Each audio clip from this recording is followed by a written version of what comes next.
কাপ্তাই হ্রদ থেকে শুরু করে কাপ্তাই মাছ থেকে শুরু করে এটা সৃষ্টি হয়েছে, বিভিন্ন মহনার মাধ্যমে সৃষ্টি হয়েছে। তো আমরা ঐতিহ্যগতভাবে বাংলাদেশের যে সড়ক ও জনপদের একটা ঐতিহ্যবাহী একটা বাহন, সেটা হলো ফেরি। এই ফেরিকে আমরা জাতীয় সম্পদ হিসাবে জানি, কারণ এই জাতীয় সম্পদের এই জন্য আখ্যায়িত করা হয়েছে যে এই ফেরি দিয়ে দুর্যোগ সময় বিভিন্ন ধরনের গাড়ি ঘোড়া থেকে শুরু করে বিভিন্ন ধরনের আপৎকালীন সময়ে অনেক কিছু উদ্ধার করা তৎপরতা চালানো হয়।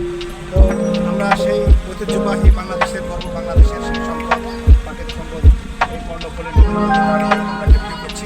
আশা করি আপনাদের ভালো লাগবে। এই লাইক কমেন্ট শেয়ার করে আমাদের পাশে থাকবেন, সেই আশা আসসালামু আলাইকুম।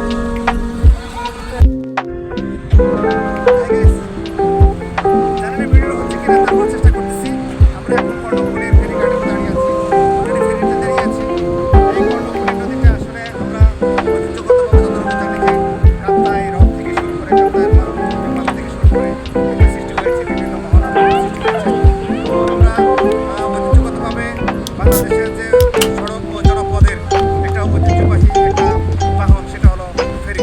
এই ফেরিকে আমরা জাতীয় সম্পদ হিসেবে জানি, কারণ এই জাতীয় সম্পদের এই জন্য আখ্যায়িত করা হয়েছে যে এই ফেরি দিয়ে দুর্যোগ সময় বিভিন্ন ধরনের গাড়ি ঘোড়া থেকে শুরু করে বিভিন্ন ধরনের আপৎকালীন সময়ে অনেক কিছু উদ্ধার করা তৎপরতা চালানো হয়।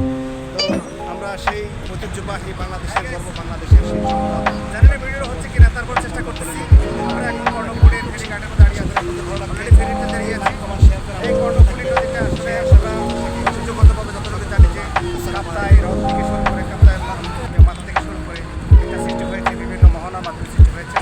তো আমরা ঐতিহ্যগতভাবে বাংলাদেশের যে সড়ক ও জনপদের একটা ঐতিহ্যবাহী একটা বাহন, সেটা হলো ফেরি। এই ফেরিকে আমরা জাতীয় সম্পদ হিসেবে জানি, কারণ এই জাতীয় সম্পদের এই জন্য আখ্যায়িত করা হয়েছে যে এই ফেরি দিয়ে দুর্যোগ সময় বিভিন্ন ধরনের গাড়ি ঘোড়া থেকে শুরু করে বিভিন্ন ধরনের আপৎকালীন সময়ে অনেক কিছু উদ্ধার করা তৎপরতা চালানো হয়। তো আমরা সেই ঐতিহ্যবাহী বাংলাদেশের গর্ব, বাংলাদেশের সেই সম্পদ, প্রাকৃতিক সম্পদ, এই কর্ণফুলী বাড়ি আমরা ডেপুটি করছি। আশা করি আপনাদের ভালো লাগবে। এই লাইক কমেন্ট শেয়ার করে আমাদের